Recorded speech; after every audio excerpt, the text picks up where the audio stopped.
फरमाइश नहीं कि स्वर्ग में स्थान मिले, लेकिन हम सबसे पहले कहा तानी, अपना दिल से कहा तानी कि स्वर्ग में उचित स्थान मिले।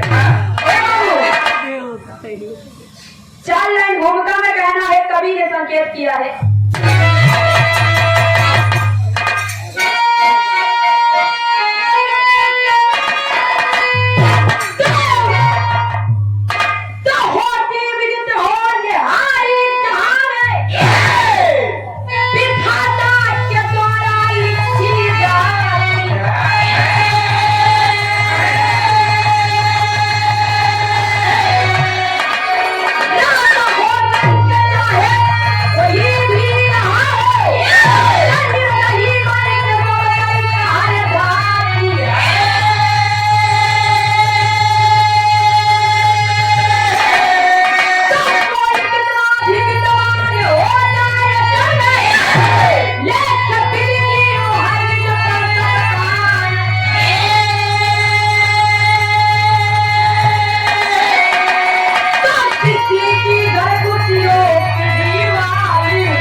आत्मा कौन है? वही है। आत्मा ना नर है ना नारायण है, वो आत्मा सिर्फ निराकार है जो हमें दिखाई नहीं देता, जो कण में विराजमान है, जो सब जगह पे बाबूजी विराजमान है, सुई रखने के लिए भी जगह नहीं है बाबू। जिस दिन शरीर से हमारी आत्मा निकल जाती है, उस दिन ये शरीर मेरा किसी काम के नहीं रहता है। कहना है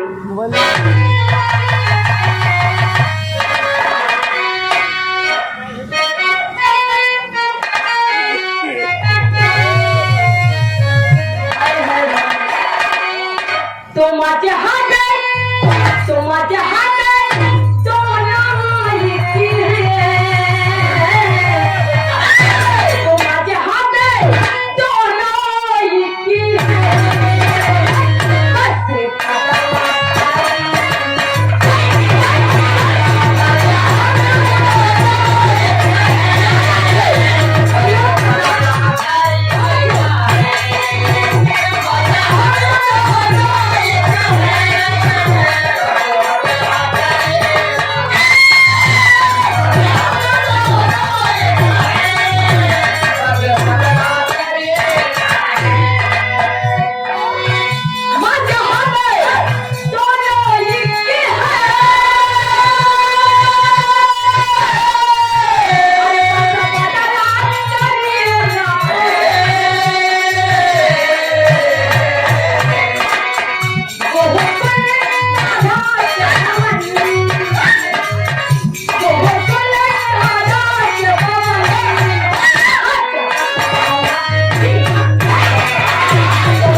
ढेर सारा आशीर्वाद प्रदान करते हैं, सम्मान करते हैं, बहुत बहुत नमन है। लेकिन भाव में कहना है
परीक्षित के द्वार पर कलयुग आके कहता है राजा परीक्षित अब आपके जाने का समय हो गया है।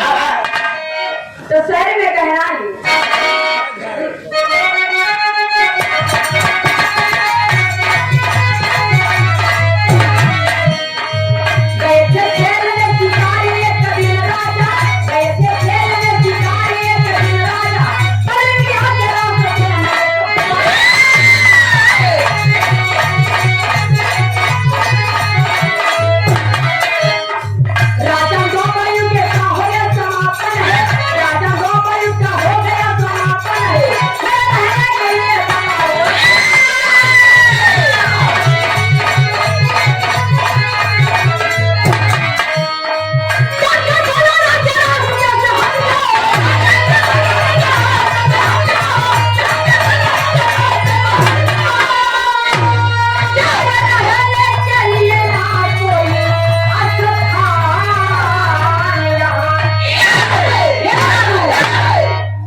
बाबूजी कहानी के समझला।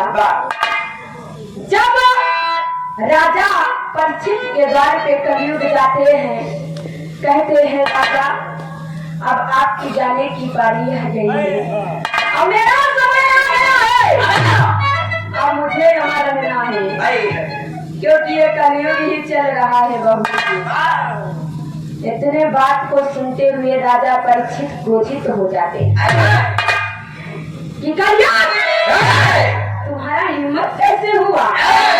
तुम मुझे कह रहे हो कि परीक्षित तुम्हारा जाने का समय आ गया है, तुम्हारी हिम्मत आदि कैसे हुई मेरे सामने बोलने की? लेकिन राजा क्रोधित हो जाते हैं, लेकिन कलयुग मनाता है। बाबू कैसे? एक मिनट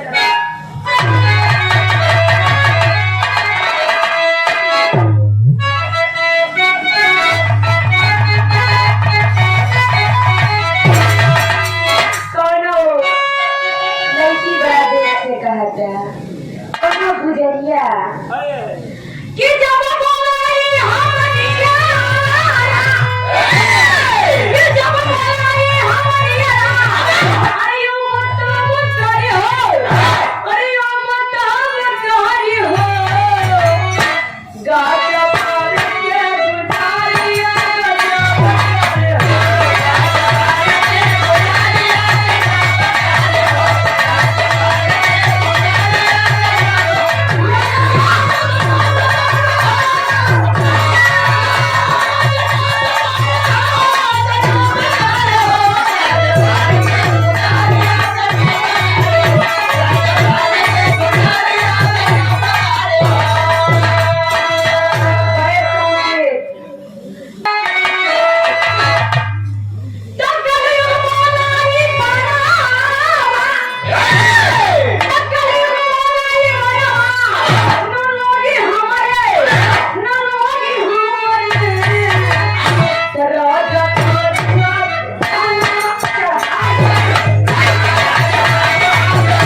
रहते हैं, लेकिन कलयुग कहता है राजा ये अस्त्र शस्त्र हमारे लागी होगी ना, कैसे हमारा समय आएगा बता हम यही रहा, कैसे हम कलयुग है।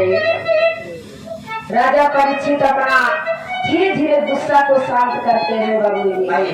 तो एक लाइन बिरहा में तरज लागत है कमान,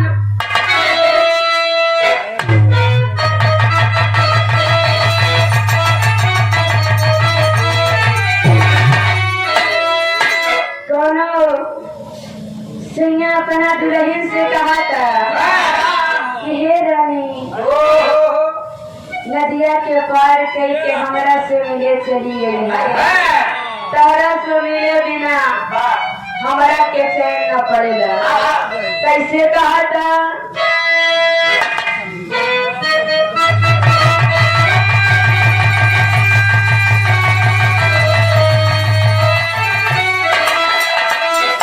रजिया के भाई रोहित भैया गाए चली हमरा सुनला।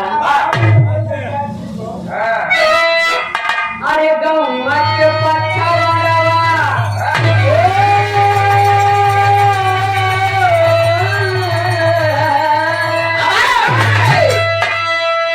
अरे गौवा के पछवाड़वा जहाँ न जवानी धीरे धीरे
मैं आपको 2 स्थान बताता हूँ, अगर आपको पसंद आए तो आप उसमें रह सकते हो। क्या कहते हैं अरे होई के मायूस अरे होई के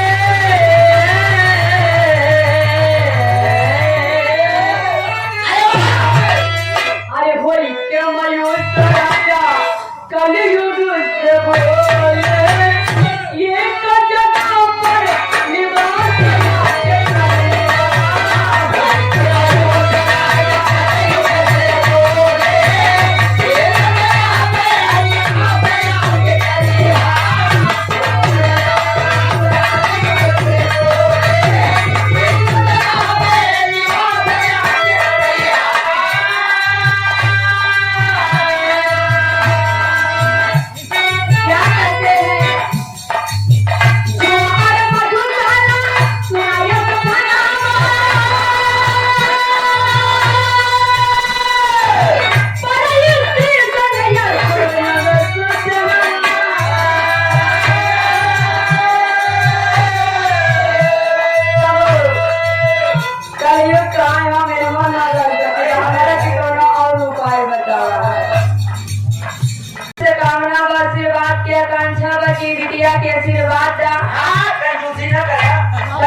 में कामयाबी काके दिखाई और तहार बिटिया फरानाम के ऊपर गई राजा कलयुग बोला ताई हमरा के ई जगह में दर्शन सुना ला मैं काहे कौन जगह चाहिए तैयार जगह और बतावा थी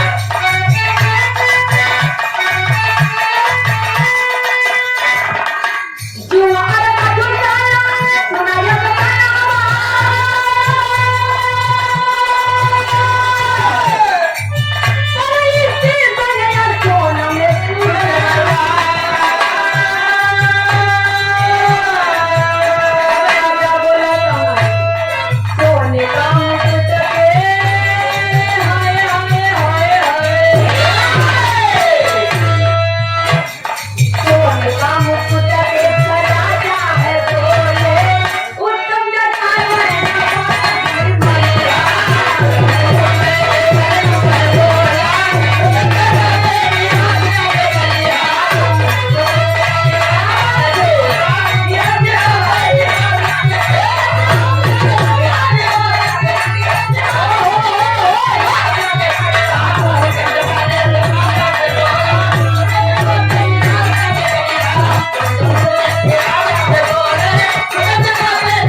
तो कहा यार तो फिर आप सोने ही नहीं थे और सोना के देखता ही माने बाबूजी इतना खुशहाल हुई के निकलियो कि आप नहीं तो आप बना आखिरकार हम जीत गए अजाई के राजा परीक्षित अपने सर पे मुकुट लगा रहे हैं सोने के वही मुकुट वही पे कभी जाए के सवार हो जाता जब सवार हो जाते हैं बाबू तो उनकी बुद्धि काम नहीं करती है बाबू जी बुद्धि भ्रष्ट हो जाती है उनको पता नहीं चलता है मैं क्या कर रहा हूँ यही में कहना है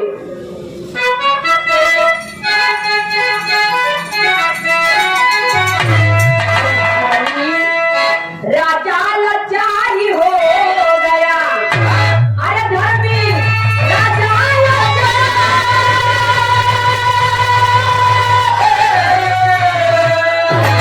राजा लाचारी हो गया तो कलयुग चाह कमारे किया है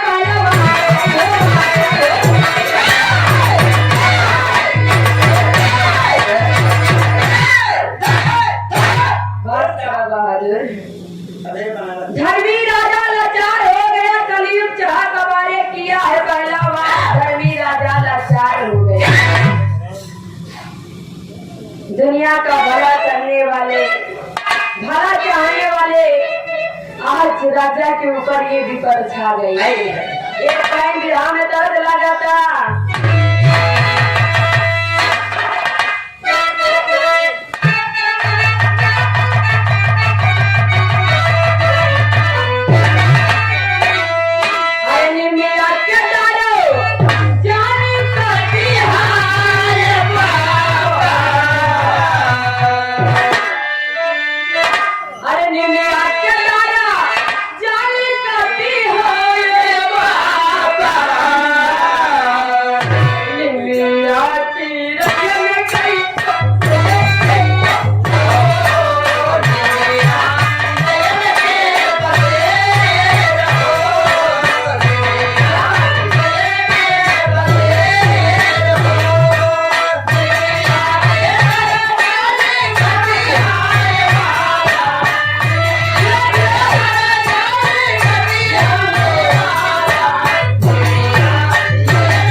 बाबूजी जब कलयुग राजा परीक्षित के सर पे आकर बाबूजी मुकुट में सवार हो जाते हैं तो उनकी बुद्धि काम नहीं करती है बाबूजी। शिकार खेलने के लिए निकल पड़ते हैं। जब जंगल में पहुंचते हैं बाबूजी शिकारी खेलते खेलते उनको बहुत तेज से प्यास लगती है और बाबूजी प्यास सहन नहीं होती चाहे जो भी व्यक्ति होगा। वहीं पर ऋषि का कुटिया था बाबूजी और कुटिया को देखे राजा जी सोचे कि जरूर यहाँ से पानी मिल जाएगा और जाकर ऋषि के पास में कहते हैं ऋषिवर तुम मेरी बात को क्यों नहीं सुन रहे हो? मुझे एक लोटा पानी पिला दो, मेरी बहुत तेज से प्यास लगी। हे बाबू ऋषिवर नहीं सुनते हैं और ऋषिवर के सामने कुछ ही दूर पर मरा हुआ सर्प बाबूजी फेंका हुआ था। क्रोध में आकर बाबूजी उस सर्प को उठाकर बाबूजी ऋषि के गले में डाल देते हैं और जब ऋषि के पुत्र आते हैं बाबूजी तब देखते हैं कि मेरे पिता कितना बड़ा अपमान किसने किया। ऋषि सिंह से बर्दाश्त नहीं होता है बाबूजी। पुत्र सोच रहा है कि मेरे पिता समीक मुनि नाम था ऋषिवर का और ऋषि सिंह उनका बेटा था बाबूजी। कभी आता है और देखता है कितनी बड़ी हिम्मत कि मेरे पिता के गले में कौन मरा हुआ सर पे डाल दिया। बाबूजी देखकर क्रोधित हो जाता है और श्राप देता है कि जो मेरे पिता के गले में ये मरा हुआ सर पे डाला है उसको मैं श्राप दे रहा हूँ कि आज से 7वें दिन बाद उसकी मृत्यु हो जाएगी। उसे तक्षक नाग जब डस लेगा बाबूजी तो उसकी मृत्यु हो जाएगी। इतने बात के जब राजा जी जब ऋषिवर अपने घर पर जाते हैं और कहते हैं बेटा जब बाप बेटे में दोनों लोगों की बात होती है तो बेटा बताता है पिता मैंने इतना बड़ा गलती कर दिया। ऐसे भाव में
मुझसे बर्दाश्त नहीं हुआ, क्योंकि मैं नहीं देख सकता हूँ कि मेरे रहते हुए मेरे पिता इतना भारी अपमान हो जाए। मैं कैसे देख सकता हूँ पिता? कहते हैं तुम ये भूल रहे हो बेटे कि तुम एक रिसीवर के बेटे हो, एक रिसीवर के पुत्र हो। तुम्हारा तो धर्म बनता है हर गलती किए हुए व्यक्ति को सही रास्ते पे लाने। पापट में कहना है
तूने बहुत ही बड़ी गलती कर दी है। अब मैं जा रहा हूँ राजा से क्षमा मांगने के लिए, क्योंकि मृत्यु से तो नहीं बता सकता हूँ, बचा सकता हूँ, लेकिन मैं उनको आत्मा को शांति, उनको जीवन की मुक्ति मिलने के लिए मैं सतगुरु के द्वार पर भेज सकता हूँ और ज्ञान लेकर ज्ञान की प्राप्ति करके अपने जीवन को सफलता बना सकते हैं। ये बात को कहकर बाबू जी वहां से समीक मुनि अपने बेटे से कह के चलते हैं। उधर जब राजा अपने भवन में पहुंचते हैं, राज दरबार में, जब अपना मुकुट उतार के रखते हैं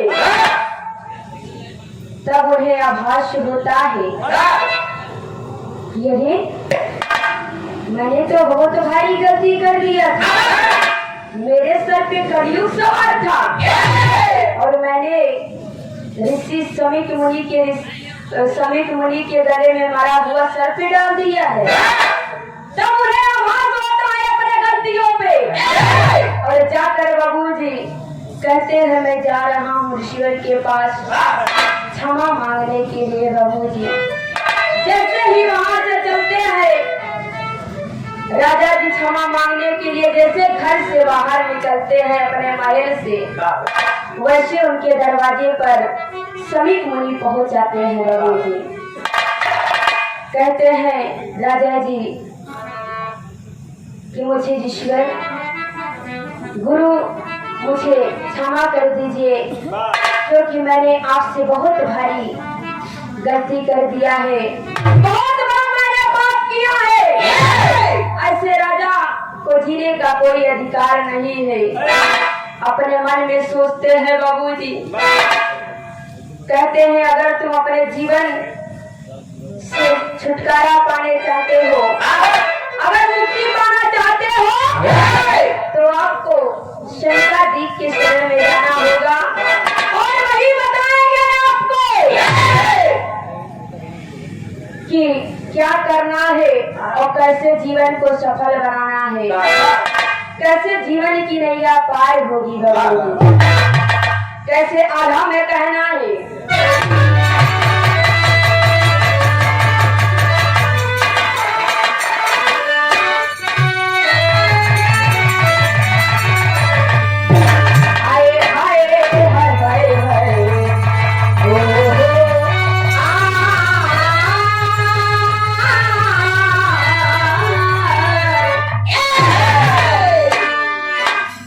कार्तिक मुनि चाली भाई राजा के भवनवा तुर।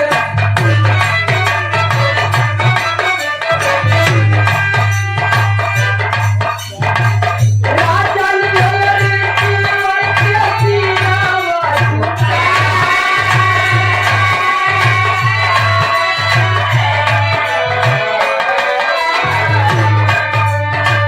बोले राजा खाना कैसा हमारो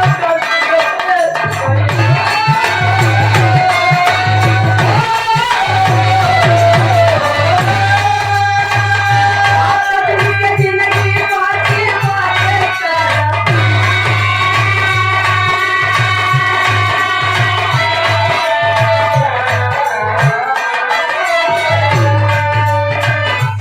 कार्तिक मुनि वर्गे शरणं भजे भाई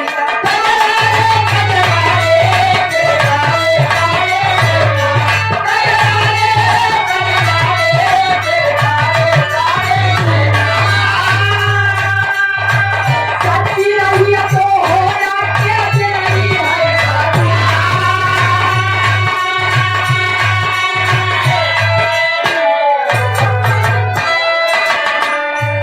बड़े सम्मानित सुनील कुमार देवरिया के सर्जरी से आप जी की तरफ से 23 रुपए का पुरस्कार कोटि कोटि नमन है।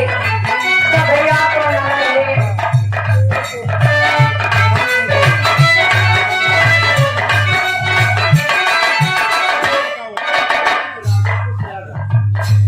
बड़े सम्मानित प्रिंस बोले चामा कैसा हमारे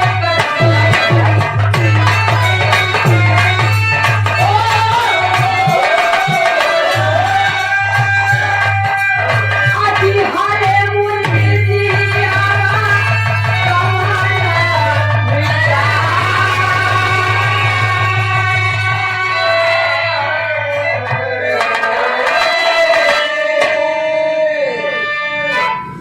बोले शंकर जी गुरु का ज्ञान देते हैं, उस परम पिता का ज्ञान देते हैं जिसने पूरे संसार को बनाया है बाबा। जब राम का दीदार होता है तब जाकर स्वयं प्रभु परमात्मा से मुलाकात होती है, तब जीवन को मुक्ति मिलती है बाबू जी। क्योंकि शंकर जी कृष्ण ने बोले कि आपको 7 दिन लगातार यज्ञ करना होगा, पूजा सुनना होगा, तभी आप इस जीवन को सुहेला बना सकते हैं। खड़ी में कहना है